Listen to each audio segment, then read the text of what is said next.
বর্তমান সময়ে এমন একটা অবস্থা যে মোবাইল ফোন হাতে নিয়ে কোনো একটা কাজ করতে গেলে মোবাইল ফোনের মধ্যে হুটহাট করে বিভিন্ন ধরনের অ্যাড চলে আসে, যেটা সত্যি কিন্তু আমাদের কাছে অনেকটাই বিরক্তিকর।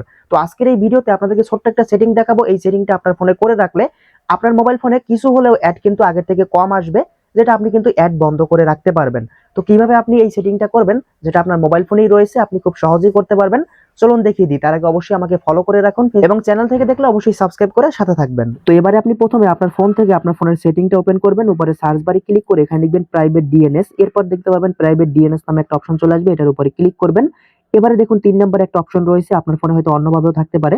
এখানে দেখুন লেখা আছে PRIVATE প্রাইভেট ডিএনএস প্রোভাইডার। আপনি এই অপশনটার উপর একটা ক্লিক করবেন। এবারে এখানে আমি যে লেখাটা লিখবো এই লেখাটা লিখে দিবেন dns.adguard.com, dns.adguard.com। এটা লিখে আপনি এখানে ওকেতে ক্লিক করে এটাকে সেভ করে দিবেন। সেভ করে দেওয়ার পরে এখন দেখবেন আপনার ফোনে ইন্টারনেট কানেকশন অন করার পরে বা যেভাবেই হোক দেখতে পারবেন অ্যাড কিন্তু আগে থেকে অনেকটাই কম আসবে। যদি ভিডিওটা হেল্পফুল মনে হয়ে থাকে অবশ্যই চ্যানেলটি সাবস্ক্রাইব করুন, পেজ থেকে দেখলে ফলো করে সাথে থাকুন।